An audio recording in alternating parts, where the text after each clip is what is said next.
Even though humor seems to be fairly well and evident here at times, that many of you find here in person that laughter is an almost irrepressible reaction to some of what goes on here. I would like to point out one more time, especially to you people out there, hello, on tape, getting this at some other time and other place, that this is not, in spite of all that, mere entertainment, but as much as the word seriously has been kicked around here, and with good reason. Well, that is in the put-offish way in which ordinary people are serious. I would still like to point out, in a less pejorative personal use of the word serious, that things can be serious for a person without them being grave. And of course I'm referring to this kind of activity, if indeed we can refer to it as activity. That things can be singular to you, things can be crucial even to you, without being dire, dreadful, or even deadly.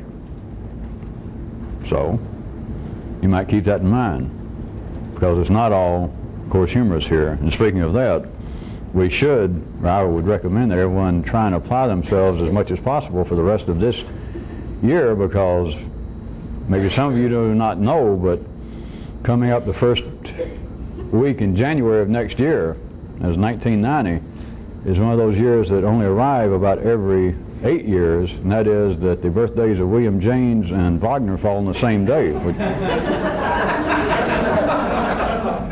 So I was advising everyone to make the best use of the decent time you now have.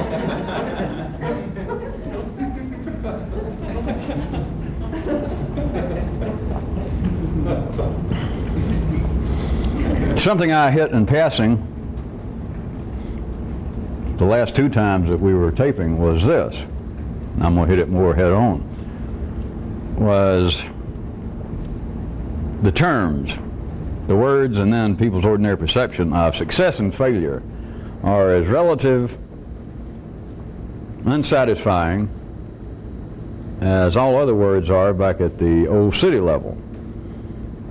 And I would propose to you to try and get to the reality, the moving energy behind these particular words.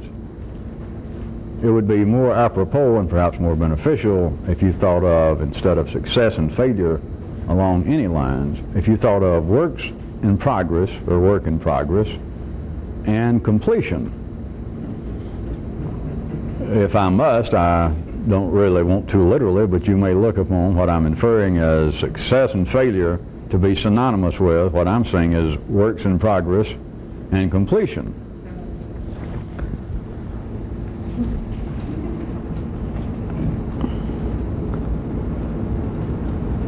There's a way in which this is tied to something else I was talking about.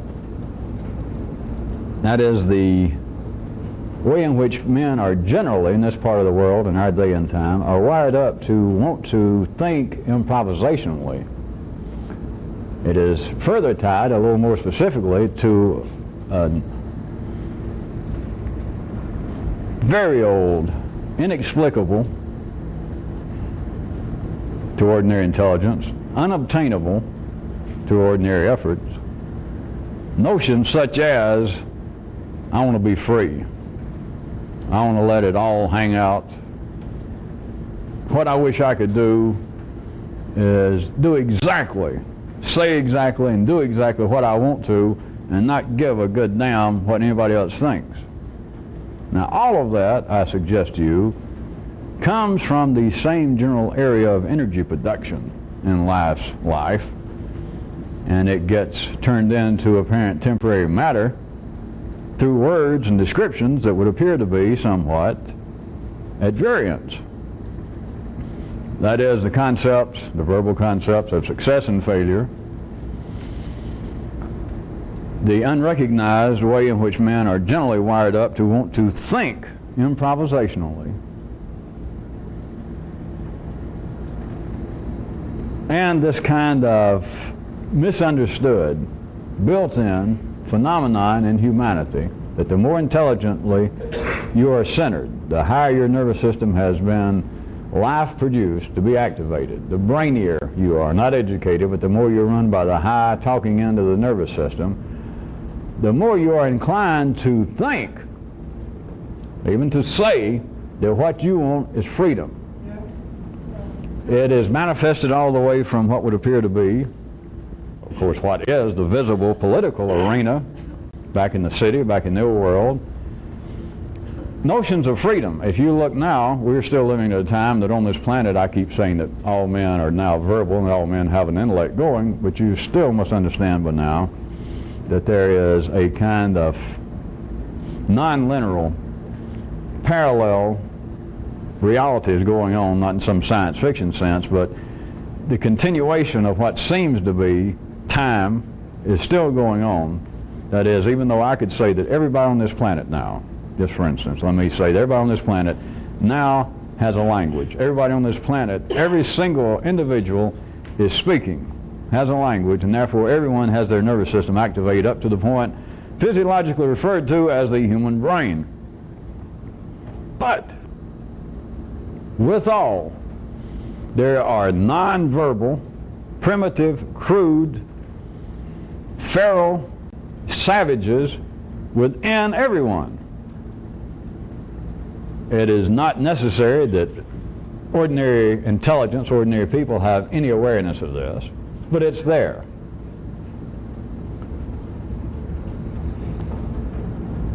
I was going to point out that the less, in what would appear to be the external, material, political sense, the less advanced areas of our planet right today, and you just pick them out, you know them as well as I do, just take technologically, or technology as a guidepost. Those areas that right now are less advanced technologically have little to no apparent desire, cry for freedom politically. Most of them are run by tribal chiefs, they're run by dictators, they're run by government, they're run by the military who's taken over by what the West calls coups, but nobody really cares. It is a sign that a group of people externally, which of course is always just a reflection of what's going on in a greater level inside the body of life itself, and on the other end of the spectrum, intellectually, on a smaller level inside of individuals, whether they are aware of it or not. And part of what this is about is for those of you that need to be made aware of it, to find out that you don't have to read a book and you can go ahead and thankfully forget William James and Melville and the rest of those people and just read this.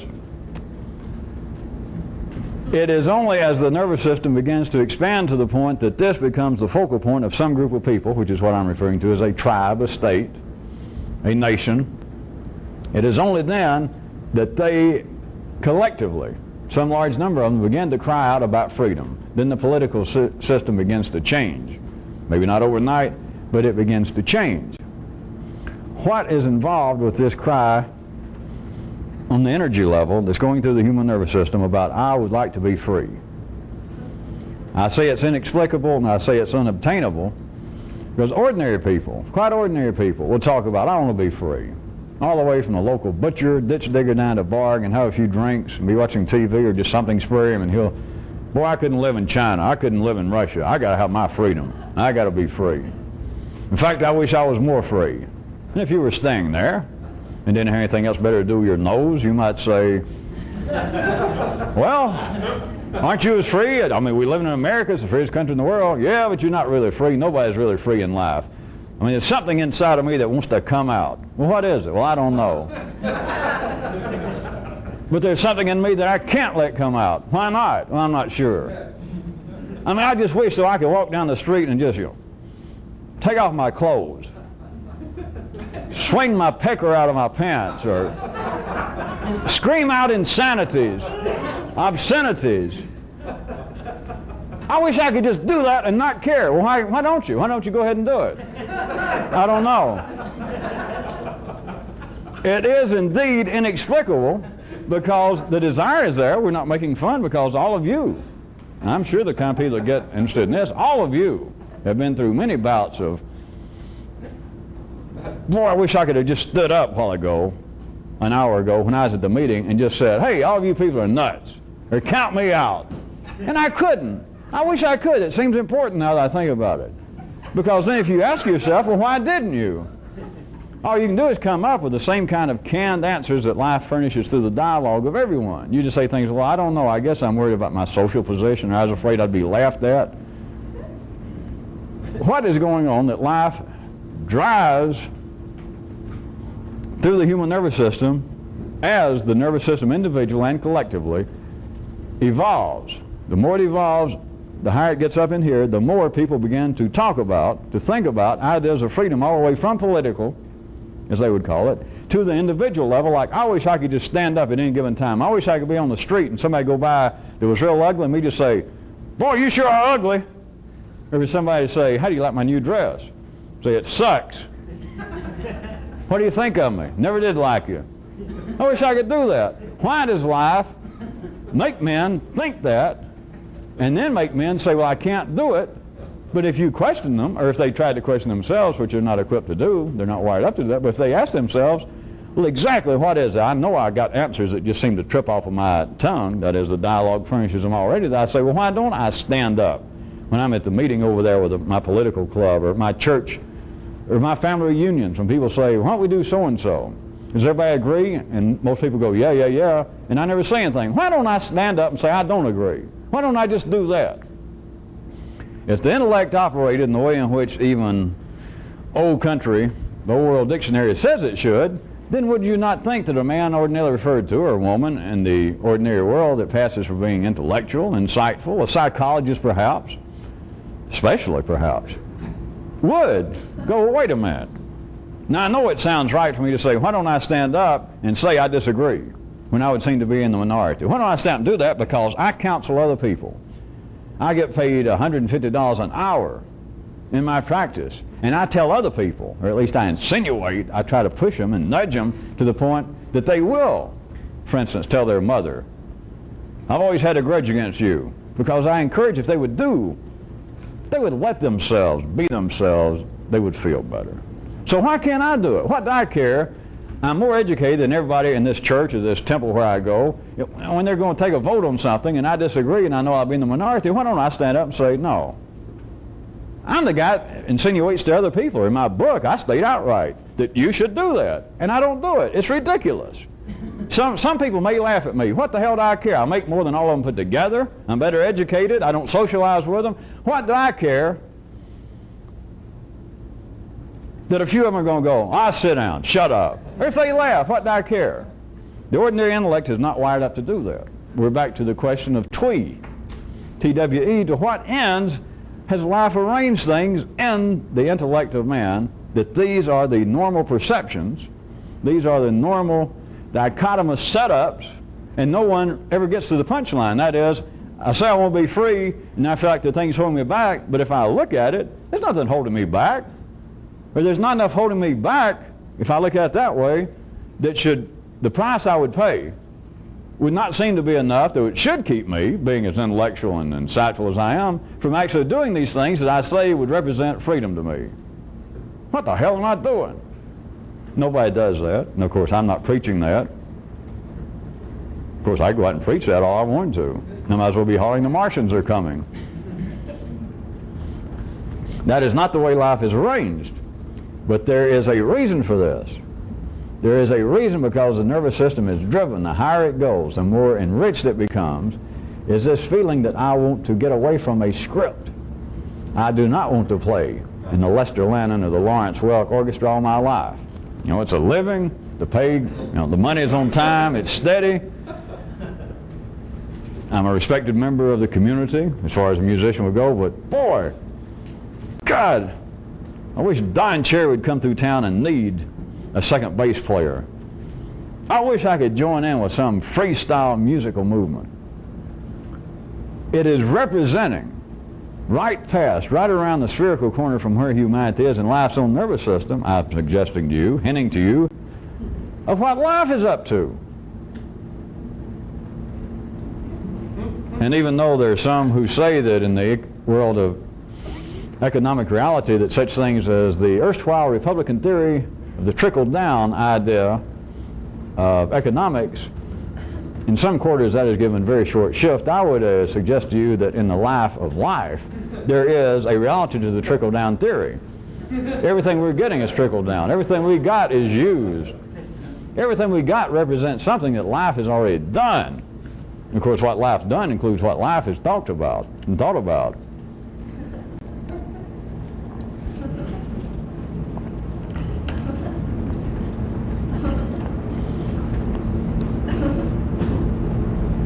The tie-in I was going to make, I've already asked you and you've had a few minutes, between this and replacing the words of success and failure with work in progress and completion would have to do with this. If something were completed, there would be no desire, there would be no cry, there would be no motivation, there would be no urging in any way for some notion of freedom. If the deed is done, whatever it is, no one is going to put it most crudely, which is the only way to do it, and foolishly, and cutely, once the deed is done, who's going to holler about, well, I want more freedom to do it? And if somebody said, well, shut the hell up, you already did it. Yeah, I guess you're right. See, that doesn't happen. Was that too cute? All right, it's like a dual prayer that men make. And the prayer goes, oh, let me succeed, but don't let me be washed up.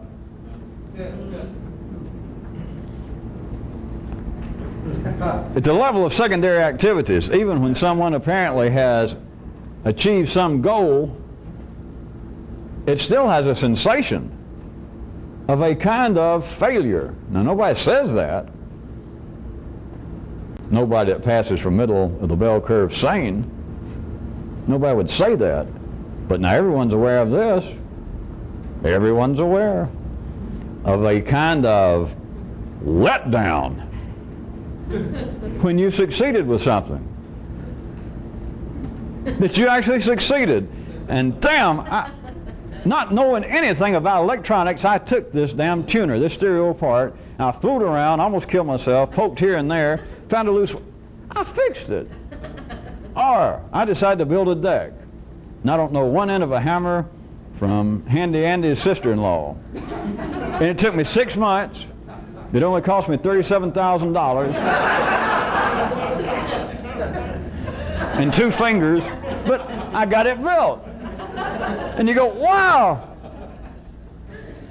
But you do know, you may have a party, people may come over, and of course you nudge everyone and go, the deck, the deck, the deck. Wow, wow, wow. But by the time the evening's over, by the time that evening's over, especially if you've had a few drinks, and so delighted with it, by the time the evening's over, and be real obvious, nobody has any need to deal with this, to look at it, but in the morning, especially, is a real letdown.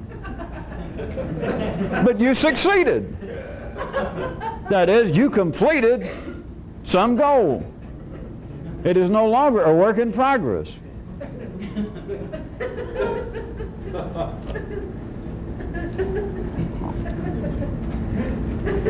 What if life were to complete man? And for those of you just getting this on tape at some other time in some other place that hasn't heard this, I've got to point out the evolution of life, the health of life, the fact that things are not going downhill is, if you understood, in a sense, 5-dimensionally synonymous with the fact that life has yet to complete man. Man is a work in progress. Life is a work in progress. If it is finished, it's a big letdown. And I might point out the 3D level, when things are really finished, there's a hell of a letdown.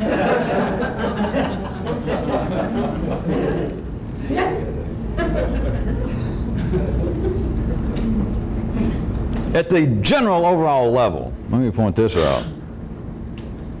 Don't mistake the general overall level of humanity's place within the body of life itself with the individual organism of you, of any individual. But at the ordinary level, the general level, that is of humanity as a whole, you remain a work in progress. as long as you're alive.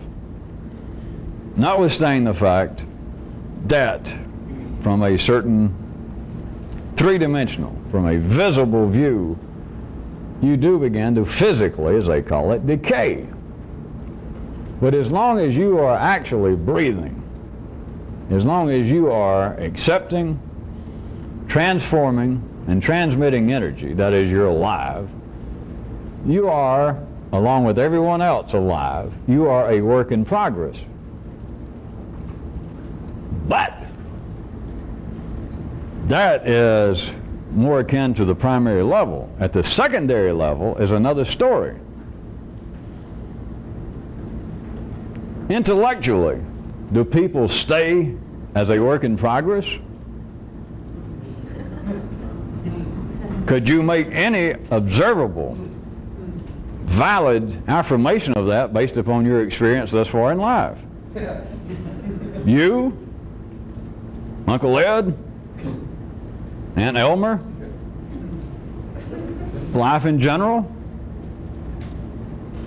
Intellectually, do people, up until the day if they live to be 65, do they stay an intellectual work in progress?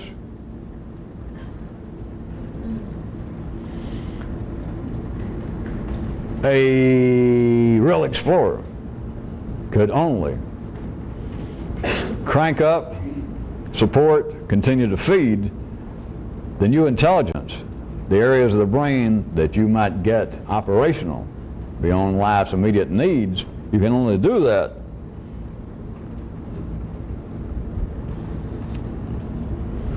by staying intellectually a work in progress.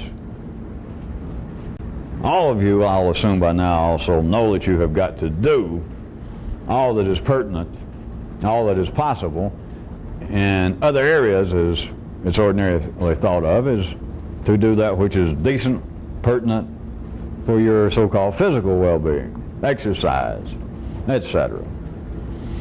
And what ordinarily people call emotional health should at least be seen to a minimal degree. That is, if you must, eat and run. The McDonald's of the ordinary emotions, they don't expect much less, much more I mean. They don't expect you to stop, to drive off with the takeout order, and then to come all the way back and say, may I extend my compliments to the chef? Nor do they really expect anybody to come back and say, you know, I've eaten $1.25 hamburgers all over the world. But boy, these are terrible. I mean, these are exceptionally rank. And I just wanted to come back and tell you, I mean, McDonald's are really going to be concerned. That's going to have a real impact on their day, corporately speaking and individually speaking, of those who work and manage such places. Do you understand? So again, it's like looking at the minimal health of you emotionally, which by and large, until you know better, could be summed up as trying not to play out in the traffic of ordinary emotions. It is then the foremost concern is you have got to stay a work in progress here. This is the one area that man can, I'll say it again in quotation marks, apparently, almost, kind of, somehow, be a participant in a kind of secondary level creation. That the Michelangelo of the big God and the atom, it's not just the energy flowing in one direction. It's almost as though man can contribute, can send a little back, can almost make, real quotation marks, can almost make suggestions that the greater powers send down. Well, here's what I'm going to do next. Yeah, you're going to go along with it. But it's almost as though those who know how can go, hey, have you ever considered this and this? You may be wasting your time, but it's the closest you're ever going to get to any kind of true creativity. It will keep you a work in progress. It will keep you from being completed, as long as you don't just passively, as everyone's supposed to, take the energy, or as long as you don't apparently oppose the energy, which everyone does at times, which is necessary. To be a work in progress is not to be a blind servant to what would appear to be the course of action that's already determined. It would not be to be a floater down the river on an inner tube. Nor would it necessarily be a person in a $99 John boat with a cheap Kmart engine trying to buck the stream when you're going to go. It's none of that. A work in progress is something else. At the level I'm speaking of now, it takes a willful act. You have to turn your attention to the matter that whatever it is, I do not want to be washed up. Which is, if you understand it, is you're saying, I don't really care much for completing this. Now this is something else than finishing jobs you undertake. You understand? They sound like two different things. Oh, all right, they're two different things. I mean, they're two different things and they're in conflict. Very perceptive. It is almost as though you are saying, I do not want this to come to an ordinarily satisfactory conclusion, which is never satisfactory. I do not want to be finished. I do not want to complete this. Now there are things that must be completed. Your tax returns. It's probably best to go ahead and cut all the grass in your yard before the neighbors lynch you. Don't just cut part of it. If you're getting a haircut, let him go ahead and finish both sides of your head before you stand up. But on the basis that I am thinking about something, or I believe that I am understanding something that I never understood. Make it sound more personal. It sounds like it's getting more emotional. You feel like, well, I believe that I am now in some way coming to grips with this apparent running argument that I've had with my mother. You don't want to come to that kind of ordinary conclusion. That is, it seems like, phew, I finally got the deck built. Because if you do, there's a letdown, which is not the point, but it is that you take it as being an operational, a bivouacked period to a transient sentence, and you leave it thinking, well, all right, I finished that. When a real explorer knows damn well you didn't. Because a real explorer knows that you damn well don't finish anything. It is not leaving with the toilet paper still stuck to the bottom of your foot.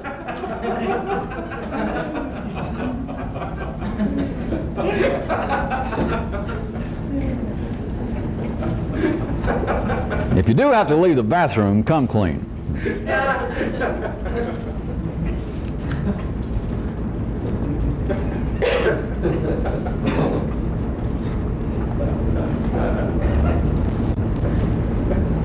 Next paragraph.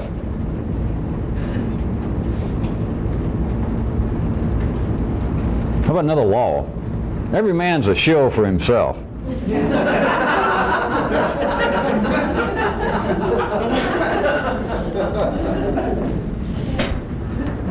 As always, which of course nowadays is always, this is not psychological. It's not some subconscious trauma being reflected in everyone's life or some people's life. It is a natural but unrecognized law. It's a law of physics, a law of energy, that everyone is a shill for themselves.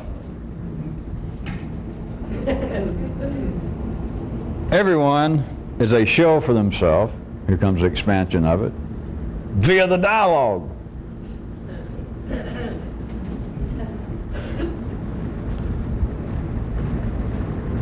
Everyone's punched to their own Judy. You understand? Not just the picture I have tried to impregnate in your brains at times of life, having this great puppet show. You know how the good old puppet shows were, that there's somebody down and all you see is up here with a little stage and the curtain. That life has everything on one hand except those things it doesn't, and it has those on the other hand, and it shifts. You can't even keep track of it. But whatever seems to be going on between the communists and the fascists, between the Catholics and the Protestants, between the Arabs and the Jews, between you and your mother, between your mother and her mother, between New Wave and Retro New Wave, between JB and the South Carolina Correctional Institution. It's life doing this. And you think it's Punch and Judy going at it, slapping each other around with a bladder ball or a slapstick, and it's this. But now let's see if we can infest your brain with the possibility of you remembering that all this is true inside of your nervous system. It's just a smaller version of life's. If you look at his as a Broadway, then yours is way off Broadway. Off Broadway. And yet you have the same sort of situation inside of your own neural system, inside your own brain. You are playing, unbeknownst to yourself, Punch to your own Judy. You are a shill for yourself and do not know it. Everyone is, if you remember some of my earlier, perhaps obscure, but cute descriptions, everyone is their own crazy Uncle Ed. Everyone's your own brother. Everyone's your own brain. Everyone's your own partner. You are a shill for yourself.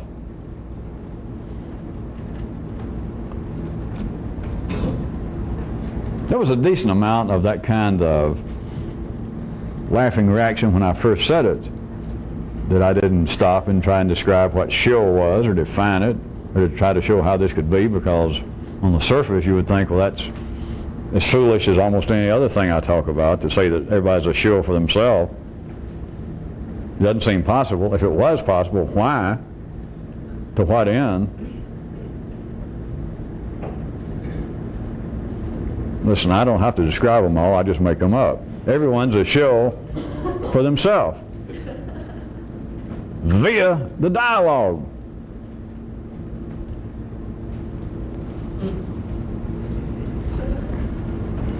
You do recall, I pointed out, even here, right here on this stage, a few hours back, that opposition is not really living opposition until it is named. And the naming, the labeling of the opposition, no matter if it starts out apparently innocuous or neutral, it must very shortly take on to the namers the sensation of the labeling, the naming being prejudicial and derogatory. Everyone remembers that. How could you forget? Can you see that life in playing this Punch and Judy show in your own nervous system, life being an exquisite, also beyond that, a ventriloquist? Trust me, a ventriloquist that would make Paul Winchell, Edgar Bergen take their tongues out and we'll nail them to the floor. Or take their lips and say, go away from here, you naughty, clumsy lips. Life is the ventriloquist. And it's in this particular way. In the dialogue in you,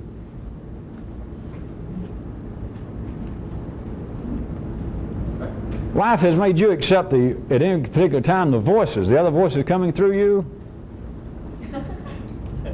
Does anybody hear what I'm about to point out? That his life is standing there looking off, as far as you know. Not a sign. And the son of a gun can throw its voice. And you hear the voices in you as your own opposition.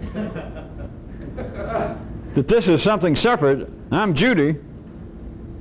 And these other voices are trying to punch me around. It's verbal. Legerdemain. It's actually energy conversion.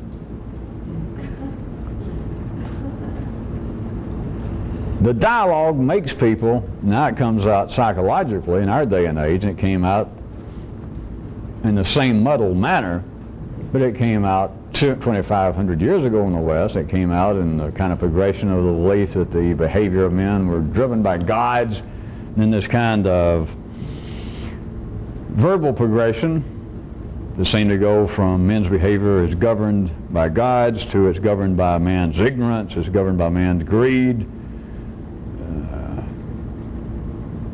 Then today it's governed by man's unconscious desires, motivations. And then it wants to repeat itself at times. And at times there are large segments that seem to want to run off away from what seems to be the completion of another circle of this to explain behavior again, to study it. But it still comes down psychologically, as they would call it, that men are filled with self-hate, self-doubt, fears, uncertainties as to your own stability, uncertainties as to your own intelligence.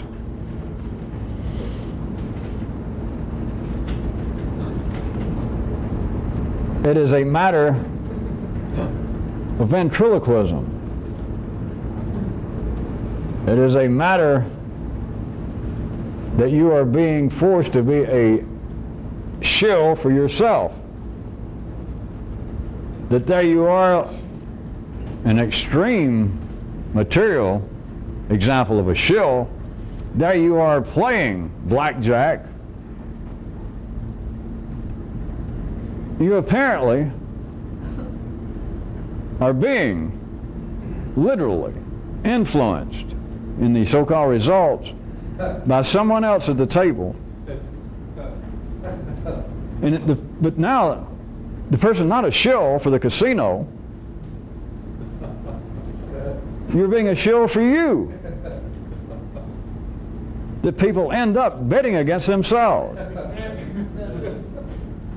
That is all forms, most of you seem to miss it, I was using the psychological dressing of it, to what ordinary people think of as being all forms of unprofitable behavior. All forms of I don't like me, or I'm not all that sure about me, or a lot of what I do I don't approve of. What is that? Now for ordinary people, it's what it is. But what is that? It is you acting as a shill for yourself without knowing it.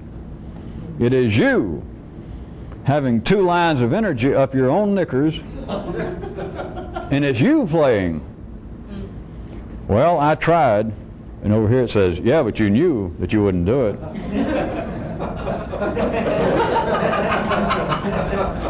Did you know I've almost starved myself now for 7 days and I've only lost 2 pounds? What else is new? Give me a break. It won't help. Etc., etc. But before it becomes that strange periodic turn of events wherein those 2 birthdays fall on the same time, we're going to take out a second and turn the tape over.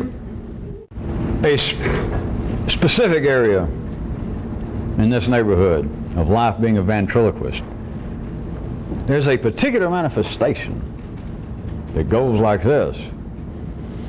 It is life not only being a ventriloquist, but life being the supreme mimic. Forget Rich Little and those other slow walkers. Life is the mimic. And the specific area I have in mind is it does this through ventriloquism and being this real good mimic.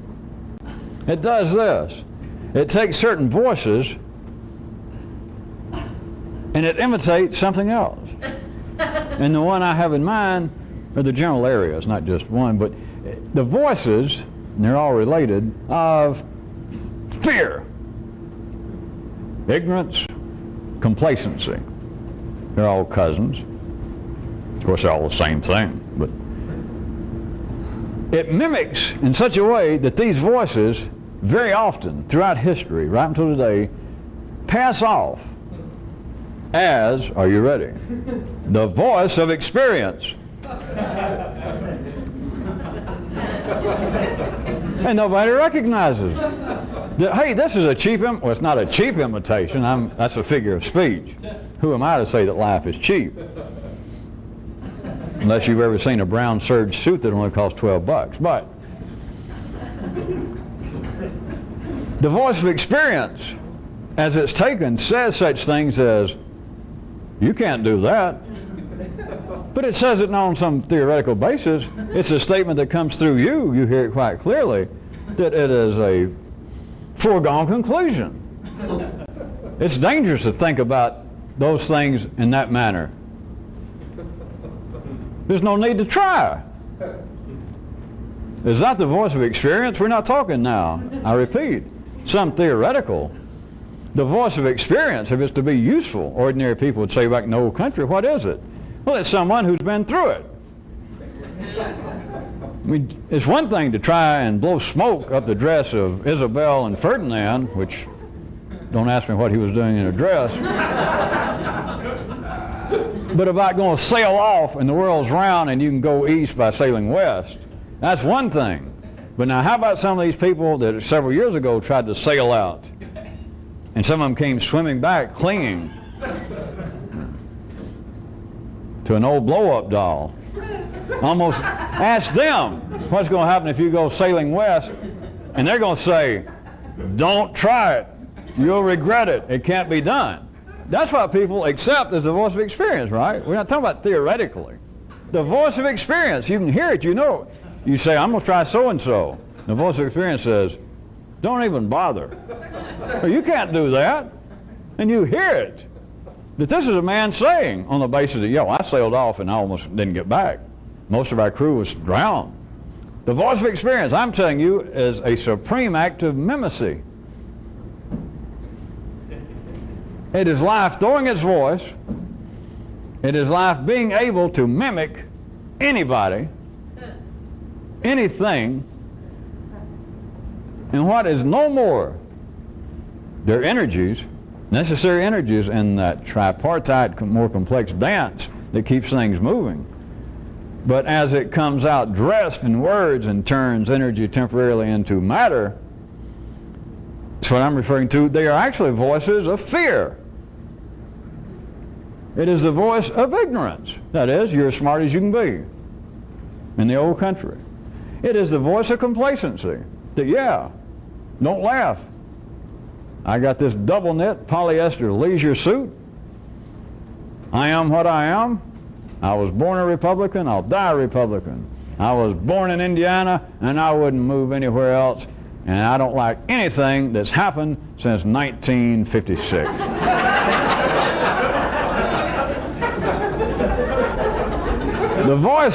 The voices of such complacency, the necessary part of the dance floor at any given time is taken up. At least 1/3 of the couples, or at least 1/3 of each couple. You figure it out. It's taken up by complacency. The necessary, pertinent defense of the status quo. Those voices pass for, through life's trickery, the voice of experience. And what does it do? Hell, you know, but I'll say it for you. It keeps you in fucking line. It keeps you in such line as this. I wish I could just stand up and say what I think. Well, why don't you? Well, I'm not sure. So you thought we'd change the subject. Well, some of you now think you're smart and you're not necessarily sure I changed the subject. You just don't understand how in the world it's all related until I point it out.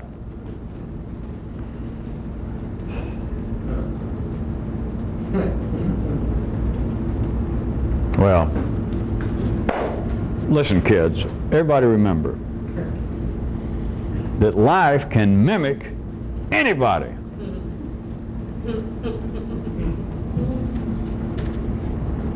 Don't be fooled. Life can mimic you. You didn't think that was you just then talking, did you?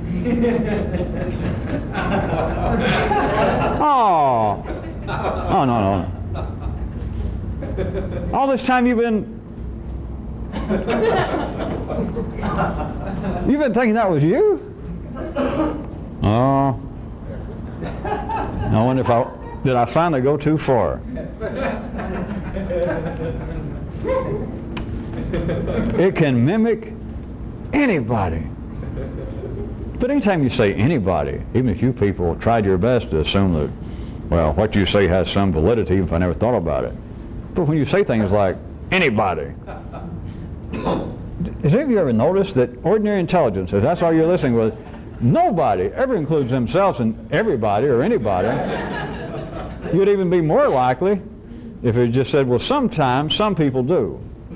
Then, if we could jump in and grab your nervous system and turn it into a projector unit, some of you, for me to, again, put temporary clothing to turn this energy into matter, then some of you, based on this, if you're following it right quick, which I'm taking a side trip, but it doesn't matter,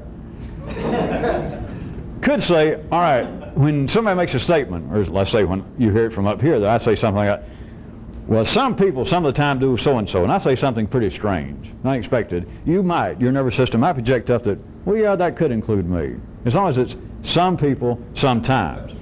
But any time that you hear, life can imitate everybody, or if I say everybody's nuts, your nervous system, nobody's nervous system, immediately takes that as including them.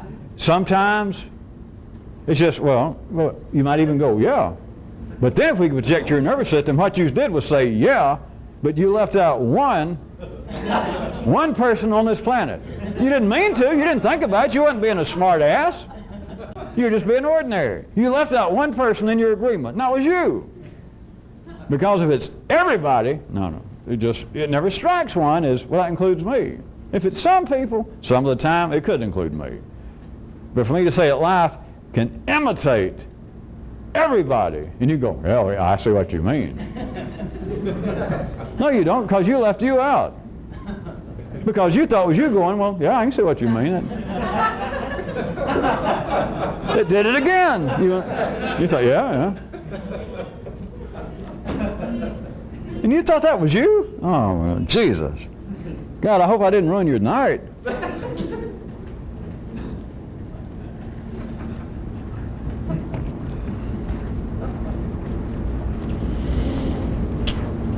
Well,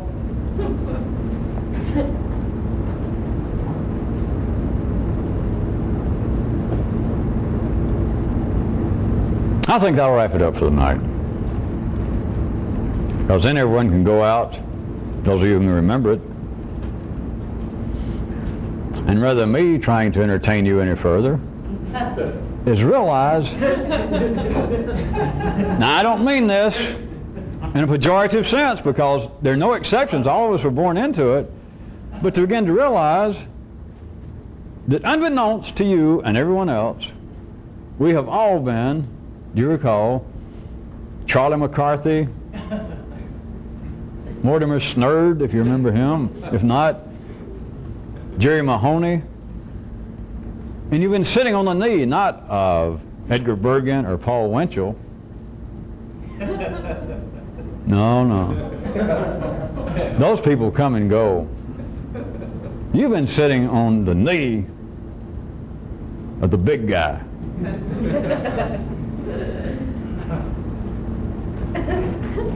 The supreme mimic,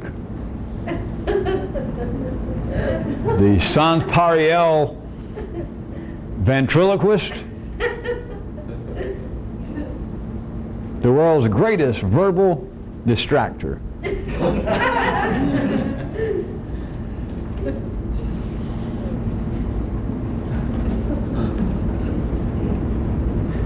So, you can take the rest of the night or anytime else you think about it and realize that the entertainment never stops. It's a 24-hour day channel.